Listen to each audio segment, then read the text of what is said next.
பொன்மனச்சம்மல் புரட்சி தலைவர் எம்ஜிஆர், இதயம் புரட்சி தலைவி அம்மா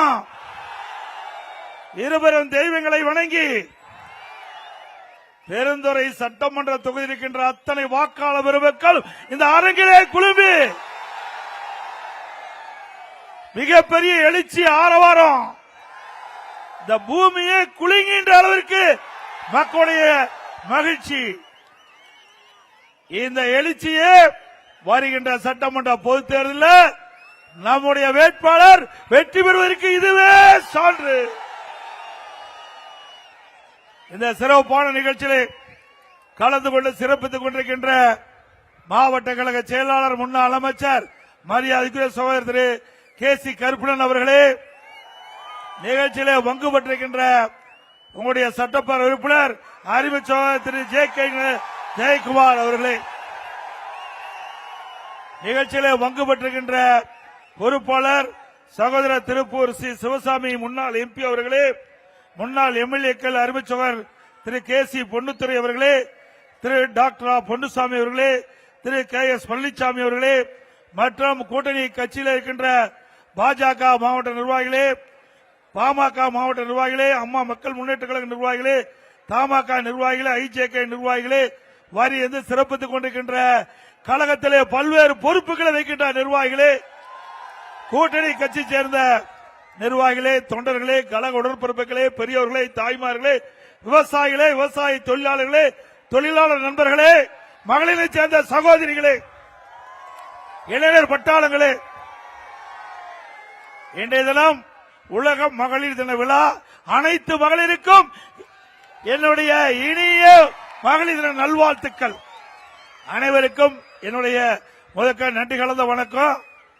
இன்றைக்கு என்ன விரைவா தேர்தல் வர இருக்குது. கிட்டத்தட்ட ஒரு மாதம் தான் இருக்குது. கிட்டத்தட்ட ஒரு 8 நாள்ல தேர்தல் அறிவிப்பு வெளியே வந்துடும். அடுத்த மாதம் ஏப்ரல் மாதம் தேர்தல் வர இருக்கின்றது. இந்த தேர்தலிலே நம்முடைய அனைத்து இந்திய அண்ணா திராவிட முன்னேற்ற கழக வேட்பாளர் தேசிய ஜனநாயக கூட்டணியின் சார்பாக போட்டியிட இருக்கிறார். அவருக்கு பெருவாரியான வாக்கு வித்தியாசத்தில் வெற்றி பெற வேண்டுமாய் இருக்கிற முப்பி வேண்டி கேட்டுக்கிறேன். இன்றைய தினம் ஸ்டாலின் நேற்றைய தினம் கூட்டத்தில் பேசியிருக்காரு. அதிமுக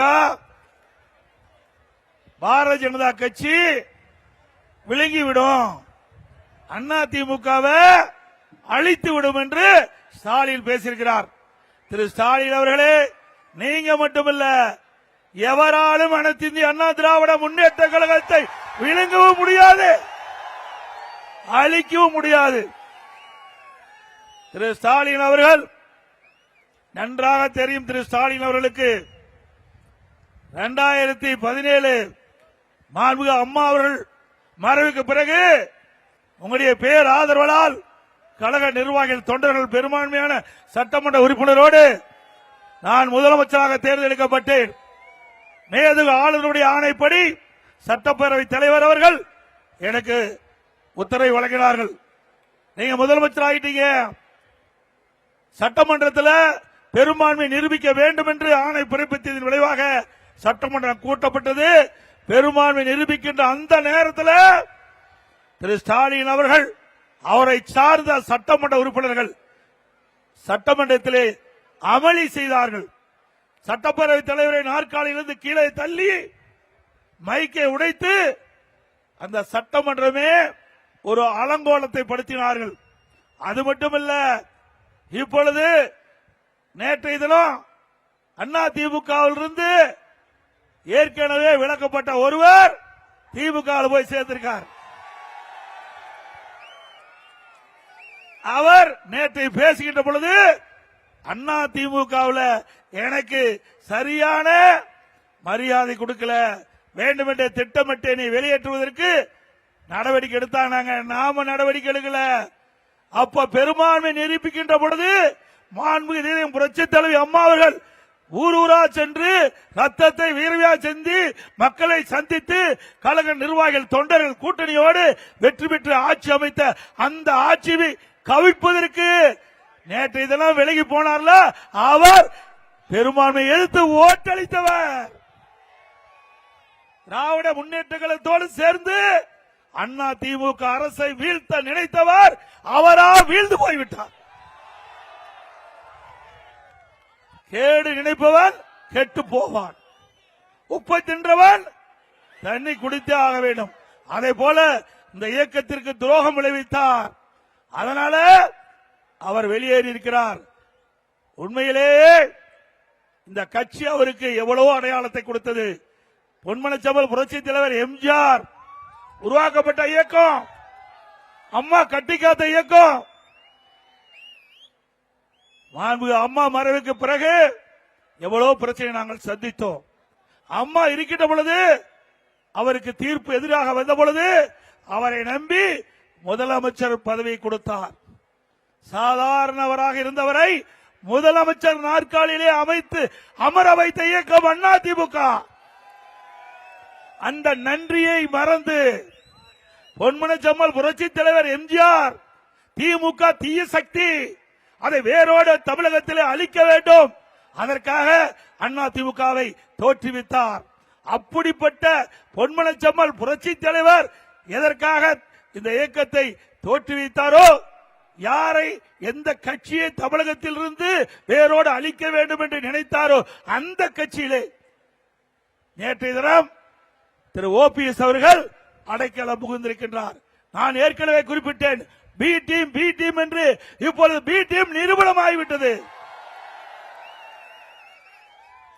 அது மட்டுமல்ல, திராவிட முன்னேற்ற கழகத்துடைய தூண்டுதின் பேரிலே நம்முடைய இயக்கத்திற்கு பல்வேறு இடையூறுகளை செய்தார். வழக்கு மேல் வழக்கு போட்டு இந்த இயக்கத்தை முடக்க பார்த்தார். அத்தனையும் மக்களுடைய துணை கொண்டு, இறைவனுடைய துணை கொண்டு, கழக நிர்வாகிகளை துணை கொண்டு அத்தனையும் தவிடுபொடியாக்கப்பட்டது. அண்ணா திமுக இயக்கத்திற்கு யாரெல்லாம் துரோகம் செய்ய நினைத்தார்களோ அவர்களை எல்லாம் நம்முடைய பொன்மனச்செம்மல் புரட்சி தலைவர் எம்ஜிஆர், இதயம் புரட்சி தலைவி அம்மா ஆன்மா விரட்டி அடிக்கப்பட்டு விட்டது. இப்பொழுது அண்ணா திமுக ஒரு தூய்மையான இயக்கமாக, எவருக்கும் அஞ்சாமல் இருக்கின்ற இயக்கமாக, எத்தனை சோதனை வந்தாலும் அத்தனை சோதனைகளை வென்று இன்றைக்கு தமிழகத்திலே ஒரு வலிமையான இயக்கம் அண்ணா திமுக இயக்கம். இன்றைக்கு ஸ்டாலினால் ஒன்று செய்ய முடியல, எவ்வளவோ பிடிஎம் தூண்டிவிட்டு பார்த்தார், அத்தனை நாம் முறியடித்து விட்டோம். மக்களுடைய செல்வாக்கு மிக்க இயக்கம் அண்ணா திமுக இயக்கம். இதை எந்த கொம்பனாலும் இந்த இயக்கத்தை அழித்துவிட முடியாது. இந்த தொண்டத்தில், இந்த இயக்கத்தில் தான் உழைக்கின்றவருக்கு மரியாதை கிடைக்கும். நம்மை போல் இருக்கின்ற சாதாரண தொண்டன் கூட உச்சபட்ச பதவிக்கு வர முடியும் ஒரே இயக்கம் அண்ணா திமுக இயக்கம். சாதாரண கிளை செயலாளர் கூட இந்த இயக்கத்தில் இருந்து சிறப்பாக பணியாற்றினால் சட்டமன்ற உறுப்பினர் ஆகலாம், நாடாளுமன்ற உறுப்பினர் ஆகலாம், அமைச்சர் ஆகலாம், ஏன் முதலமைச்சரே ஆகலாம். திராவிட முன்னேற்ற கழகத்தில் ஆக முடியுமா? திரு கருணாநிதி குடும்பத்தில் பிறந்தா கட்சியில தலைவராகலாம். திரு கருணாநிதி குடும்பத்தில் பிறந்தா தமிழ்நாட்டில் ஆட்சி அதிகாரத்தில் முதலமைச்சராகலாம். மற்றவர்கள் எவராலும் கட்சிக்கு உழைத்தாலும் எந்த பதவிக்கும் கட்சியிலேயும் வர முடியாது. உயர்ந்த பதவிக்கு, ஆட்சி அதிகாரத்திலும் உயர்ந்த பதவிக்கு வர முடியாது. தமிழ்நாட்டில் மட்டுமல்ல, இங்கே நாடாளுமன்ற உறுப்பினராக வெற்றி பெற்று நாடாளுமன்றத்துக்கு சென்றாலும் மத்தியிலும் குடும்பத்தைச் சேர்ந்தவர்கள் தான் ஆட்சி அதிகாரத்தில் இருக்க முடியும். அப்படிப்பட்ட கட்சி திமுக கட்சி. ஆகவே அனைத்து இந்திய அண்ணா திராவிட முன்னேற்ற கழகத்தை பொறுத்த வரைக்கும் தொண்டன் உழைக்கின்றவனுக்கு உரிய மரியாதை கிடைக்கக்கூடிய ஒரே இயக்கமான இந்திய அண்ணா திராவிட முன்னேற்ற கழகம். இன்றைக்கு சிந்திச்சு பாருங்க, திரு கருணாநிதி அவர்கள் இருந்தார், அதுக்கு பிறகு ஸ்டாலின் துணை முதலமைச்சர் அப்பொழுதே தேர்ந்தெடுக்கப்பட்டார். பிறகு திரு கருணாநிதிக்கு பிறகு, கருணாநிதி மறைவுக்கு பிறகு திரு ஸ்டாலின் திமுக தலைவரானார். திரு கருணாநிதி உயிரோடு இருக்கின்ற வரை அவர் திரு ஸ்டாலினை நம்பவில்லை, திமுக தலைவராக்கவில்லை. 2 ஆண்டு காலம் திரு கருணாநிதி அவர்கள் வெளியிலே வர முடியாமல் உடல்நிலை பாதிக்கப்பட்டு வீட்டிலேயே சிகிச்சை பெற்று வந்தார். பேச முடியாத நிலைமை. அப்ப கூட ஸ்டாலினை நம்பி கட்சி கொடுக்கல, செயல் தலைவராக தான் ஆக்கினார். செயல் தலைவராக தான் திரு ஸ்டாலின் திமுகவுக்கு ஆக்கினார் ஒழிய திமுக தலைவராக்கல. திரு கருணாநிதி மறைவுக்கு பிறகுதான் திரு ஸ்டாலின் அவர்கள் திமுகவுடைய தலைவராகிறார். அப்படி திரு கருணாநிதியே நம்பாத ஒரு நபர் என்றால் அது ஸ்டாலின் தான். இந்த தினம் என்ன, உதயநிதி ஸ்டாலின் அவர் என்ன சிறைக்கு போனாரா, இல்ல அந்த கட்சியில பாடுபட்டாரா, உழைத்தாரா? அந்த கட்சியில எவ்வளவு பேர் இந்த இயக்கத்துக்கு திமுகவுக்கு தியாகம் செய்தவர்கள் இருக்கின்றார்கள். எமர்ஜென்சி கைது செய்யப்பட்டார், மிசாலே கைது செய்யப்பட்டார், சிறையில் அடைக்கப்பட்ட மூத்த நிர்வாகிகள் இருக்கிறாங்க திமுகவில். அவர்களுக்கெல்லாம் துணை முதலமைச்சர் கிடைக்கல. திமுக உழைத்து ஓடாய் போய் தேர்ந்தவர்களுக்கெல்லாம் திமுகவில் இடம் இல்ல. ஆனா திரு கருணாநிதி குடும்பத்தில் பிறந்த உதயநிதி அவர்களுக்கு மட்டும் துணை முதலமைச்சர் கொடுத்திருக்கின்றார். இப்படிப்பட்ட இயக்கம் மீண்டும் தொடர வேண்டுமா? குடும்ப ஆட்சி தொடர வேண்டுமா? வாரிசு அரசியல் தொடர வேண்டுமா? என்ன திரு கருணாநிதி குடும்பம் ராஜபரம்பரை குடும்பமா, ராஜ பரம்பரையா? ஏன் இங்க இருக்கிற யாராவது முதலமைச்சரா ஏத்துக்க மாட்டாங்களா? இந்த நாட்டில் பிறந்த ஒவ்வொரு குடிமகனும் இன்றைக்கு நாட்டை ஆள தகுதி படைத்தவர்கள். அப்படி தகுதி படைத்த மக்கள் இருக்கின்ற பொழுது ஒரு குடும்பம் பொழைக்க 8 கோடி தமிழ் மக்கள் இன்றைக்கு துணை நிற்க வேண்டுமா என்பதை சிந்தித்து பார்க்க வேண்டும். 8 கோடி பேரை சுரண்டி இன்றைக்கு ஒரு குடும்பம் பிழைத்துக் கொண்டிருக்கிறது. அந்த குடும்பத்தை வீழ்த்துகின்ற தேர்தல் இந்த சட்டமன்ற தேர்தல்.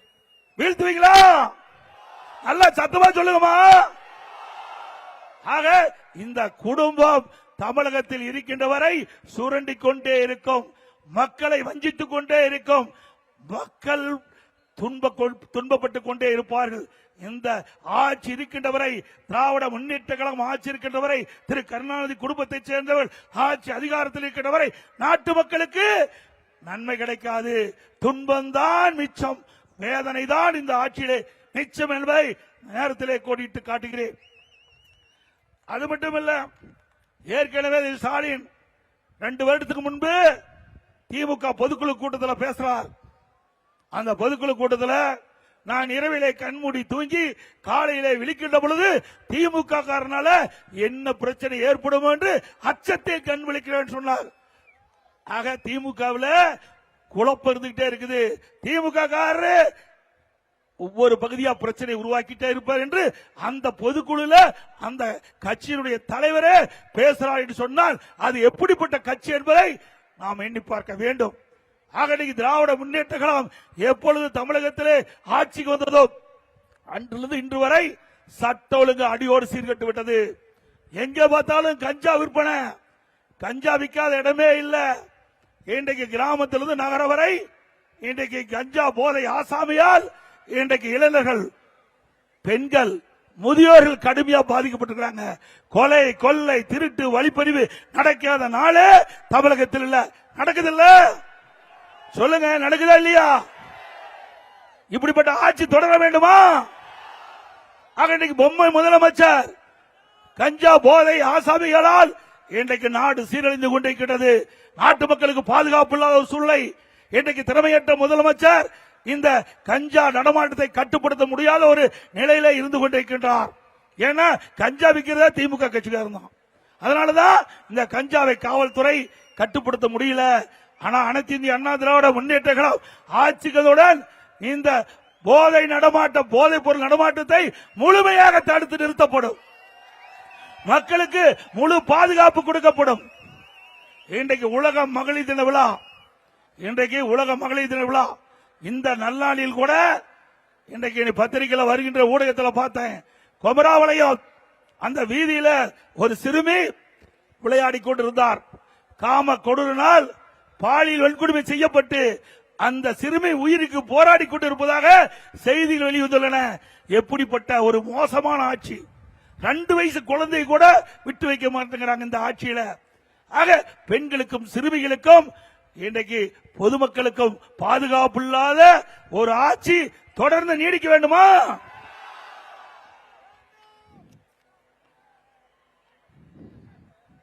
திரு ஸ்டாலின் அவர்களே, எங்களுடைய ஆட்சி நாங்க காப்பாத்திக்குவோம், எங்களுடைய கட்சியை நாங்க காப்பாத்திக்குவோம். ஆனா உங்க கட்சியை அவரால் காப்பாற்ற முடியாது. முடியுமா? ஏன்னா இங்கிருந்து போனவர்கள் எப்பேற்பட்ட ஆளு, சாதாரண ஆளா? திரு ஓபிஎஸ் எப்படிப்பட்டவர்? அவர் எந்த இடத்துக்கு போனாலும் ஆம வீடு, ஆம என்ன சொல்லுவாங்க, ஆம புகுந்த வீடும் அமினா புகுந்த வீடு மாதிரி திரு ஓபிஎஸ் கட்சி அதோட முடிஞ்சு போயிரும்ல. இன்னைக்கு சுயநலவாதிகள் எந்த ஒரு கட்சியில் இடம்பெற்றாலும் அந்த கட்சி அழிவுக்குத்தான் சென்று கொண்டிருக்கிறோம். எல்லாம் டெப்டேஷன்ல போயிருக்கிறாங்க. அண்ணா திமுக பயிற்சி எடுத்து திமுக போய் வேலை செஞ்சிட்டு இருக்கிறான். அண்ணா திமுக கட்சி நிர்வாகிகள் தொண்டர் ரத்தத்தை வீரவாய் சிந்து உழைத்து வெற்றி பெற செய்து பதவி சுகத்தை அடைந்தவர்கள் இன்றைக்கு திமுக போய் அடைக்கலம் பெற்றிருக்கிறாங்க. திரு ஸ்டாலின் அவர்களே, எங்களுடைய இயக்கத்திலே இருந்து வெளியேற்றப்பட்டவர்கள் செல்லாத காசுகள் உங்களுடைய இயக்கத்தில் இணைத்துக் கொண்டிருக்கிறார்கள். செல்லாத நோட்டுக்கு மதிப்புண்டா? ஆக அந்த கட்சியெல்லாம் வயசாகி போய் எல்லாம் போயிட்டாங்க. ஆக நம்ம கட்சி அதிமுக ஆட்சியில யாரெல்லாம் சரியில்லையோ, இந்த இயக்கத்துக்கு யாரெல்லாம் துரோகம் விளைவித்தார்களோ அவர்களெல்லாம் நாம் நீக்கப்பட்டால் நீக்கப்பட்டவர்களை திரு ஸ்டாலின் அவர்கள் சேர்த்துக் கொண்டிருக்கின்றார். இன்னொருத்தர் இருக்கிறார், 10 ரூபா பாலாஜி. திரு ஸ்டாலின் அவர்களே, உங்களுக்கு ஆப்பு வைக்கிறதே இந்த செந்தில் பாலாஜி தான் இருக்கும். ஒரு பானை சோற்றுக்கு ஒரு சேரு பதம். அதே போல செந்தில் பாலாஜி அடையாளம் காட்டப்பட்ட கட்சி அதிமுக கட்சி. அதிமுக தொண்டை தலைமை அவருக்கு அமைச்சர் கொடுத்தது. அப்படிப்பட்ட கட்சிக்கே துரோகம் விளைவித்த திரு செந்தில் பாலாஜி நீங்க உயர்ந்த இடத்துல வச்சுக்கிட்டு இன்றைக்கு அவருக்கு பாராட்டு நடத்திட்டு இருக்கிறீங்க. திரு ஸ்டாலின் அவர்களே, ஆபத்தை நீங்கள் உணராமல் இருந்து கொண்டிருக்கிறீர்கள். இன்றைக்கு செந்தில் பாலாஜி மூலமாகத்தான் உங்களுக்கு ஆப்படிக்க போறாங்க. கவலைப்படாதீங்க. செந்தில் பாலாஜி எந்த நிலையில் இருக்காரு? 453 நாள் ஜெயிலில் போய் வந்திருக்காரு. அவரு விடுதலை செய்யறான். இன்னைக்கு சிபிஐக்கு தேவையான செய்தியை கொடுத்தா விடுதலை செய்யறேன்னு சொன்னா காட்டி கொடுத்துருவார். கொடுப்பார்ல? இவ்வளவு பெரிய கட்சி இத்தனை பேர் உழைச்சு எம்எல்ஏ ஆக்கி மந்திரி ஆக்கி தமிழ்நாடு கூட வள வந்த கட்சிக்கு அல்வா கொடுத்தவர் இந்த செந்தில் பாலாஜி. அப்படிப்பட்ட நபர் அங்க போய் கொள்ளையடிச்சு அதன் மூலமா ஈடி அவெல்லாம் அந்த உண்மையை கண்டுபிடிச்சு ஆதாரத்தோட கைது செஞ்சு சிறையில் அடைத்தாங்க. அப்படிப்பட்ட நபருக்கு பிரச்சனை வருகின்ற பொழுது யாரை வேணாலும் காட்டி கொடுப்பார் ஸ்டாலின் அவர்களே. உங்க கட்சியே காப்பாற்றுறதுக்கு நீங்க பாருங்க. எங்க கட்சி பத்தி கவலைப்படாதீங்க. ஆடு நனைந்தது என்று ஓடாய் வருத்தப்பட்டதான். அதே போல ஸ்டாலின் எங்க கட்சியை பத்தி நீங்க கவலைப்படாதீங்க. உங்க கட்சியை கவலைப்பட்டு காப்பாற்ற பாருங்க. ஏன்னா இங்கிருந்து போனீங்களா சாதாரண ஆள் இல்ல. இங்கிருந்து போனீங்களா அதிமுக இருந்து வெளியேறிய ஆளுகள் சாதாரண ஆளுகள் இல்ல. அப்படிப்பட்ட ஆளுகள் எல்லாம் கண்டுபிடித்து நாங்கள் வெளியேற்றுகிறோம். அனைத்து இந்திய அண்ணா திராவிட முன்னேற்ற கழகம் வலிமையோடு செழிப்போடு இருப்பதற்கு இப்படிப்பட்டவர்களை வெளியேற்றிய காரணத்தினால்தான் இன்னைக்கு அதிமுக வலிமையா இருக்குது. இன்னைக்கு அதிமுக என்ற பயிர் இருக்கின்ற கலையில் களையப்பட்டு விட்டது. அதிமுக பயிர் செழித்து வளர்ந்து நல்ல விளைச்சலை கொடுக்கும். விளைச்சல் என்றால் நல்ல வாக்கு வித்தியாசத்திலே நம்முடைய வேட்பாளர் வெற்றி பெறுவார்கள்.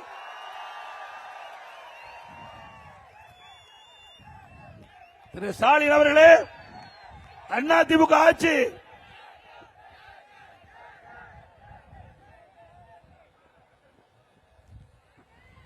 இந்த பெருந்துறை பகுதி வேளாண் பெருமக்களும் தொழிற்சாலை நிறைந்த பகுதி. இந்த பகுதியிலே 50 ஆண்டு காலம் போராடி வந்தார்கள். இங்க இருக்கின்ற மக்கள் ஏரி குளம் குட்டை எல்லாம் நிரப்ப வேண்டும் என்று போராட்டத்தில் ஈடுபட்டார்கள். அந்த போராட்டத்தில் ஈடுபட்ட விவசாயியுடைய கோரிக்கையை ஏற்று அனைத்து இந்திய அண்ணா திராவிட முன்னேற்ற கழக அரசுகின்ற பொழுது உங்களால் முதலமைச்சராக நான் பதவியில வீட்டுக்கின்ற பொழுது நானும் ஒரு விவசாயி என்ற அடிப்படையிலே விவசாய கஷ்டம் நஷ்டம் துன்பம் துயரம் அத்தனையும் அனுபவ நீதியாக அனுபவித்திருக்கின்றேன். அதனால அந்த மக்களுடைய கோரிக்கையை ஏற்று அத்திக்கட அவனாசி திட்டத்தை கொண்டு வந்தேன். இந்த திட்டம் வருவதற்கு 50 ஆண்டு காலம் நம்முடைய விவசாயிகள் போராடி வந்தார்கள். அப்படி அற்புதமான திட்டத்தை கொண்டு வந்த அரசாங்கம் அதிமுக அரசாங்கம். அதற்கு முழுக்க முழுக்க மாநில நிதி 1652 கோடி முழுக்க முழுக்க மாநில நிதியிலிருந்து நிதி ஒதுக்கீடு செய்யப்பட்டு அத்திக்கடை அவனாசி திட்டத்திற்கு நானே நேரடியாக அவனாசிக்கு வந்து விவசாய பெருங்குடி மக்கள் எங்களுடைய அமைச்சர்கள் எங்களுடைய சட்டமன்ற உறுப்பினர் முன்னிலையிலே அடிக்கல் நாட்டினேன். நான் முதலமைச்சர் இருக்கிற வரை வேகமாக துரிதமாக அந்த பணி செயல்பட்டு வந்தது. கிட்டத்தட்ட 85% பணிகள் நிறைவேற்றப்பட்டிருந்தது அண்ணா திமுக ஆட்சியில். பிறகு 2021 ஆட்சி மாற்றம் திமுக ஆட்சிக்கு வந்தது. திமுக ஆட்சிக்கு வந்த பிறகு இந்த அத்திக்கடை அவனாசி திட்டத்தை முடக்கி வைத்தார்கள். வேண்டுமென்றே திட்டமிட்டு அரசியல் கால் புரட்சியின் காரணமாக அனைத்து இந்திய அண்ணா திராவிட முன்னேற்ற கழக ஆட்சியிலே கொண்டு வரப்பட்ட திட்டம் என்ற ஒரே காரணத்திற்காக அந்த திட்டத்தை முடக்க பார்த்தார்கள். ஆமை வேகத்திலே இந்த திட்டம் நடைபெற்றது. நான் சட்டமன்றத்திலே பிரதான எதிர்க்கட்சி என்ற முறையிலே நம்முடைய முதலமைச்சரிடத்திலே நான் கோரிக்கை வைத்தேன். இது விவசாயியுடைய பிரச்சனை. இன்றைக்கு பவானி ஆற்றிலும் சரி, மேட்டூர் காவிரி ஆற்றிலும் சரி உபரி நீர் வெளியேறிக் கொண்டிருக்கின்றது. உபரி நீரை இந்த பகுதி மக்களுக்கு கொண்டு செல்வதற்குத்தான் அத்திக்கடை அவனாசி திட்டம் நிறைவேற்றுங்கள் என்று பல முறை கோரிக்கை வைத்தோம். கிட்டத்தட்ட 3 ஆண்டு காலம் ஆமை வேகத்திலே இந்த பணியை முடுக்கி விடுவதற்கு பதிலாக ஆமை வேகத்திலே செயல்பட்டு ஒரு வழியாக 3 ஆண்டு கழித்து அந்த ஸ்டிக்கர் ஒட்டி அந்த திட்டத்தை திறந்து வச்சாங்க. அந்த திட்டத்தில் இன்னும் பல ஏரிகள் விடுபட்டிருக்குது.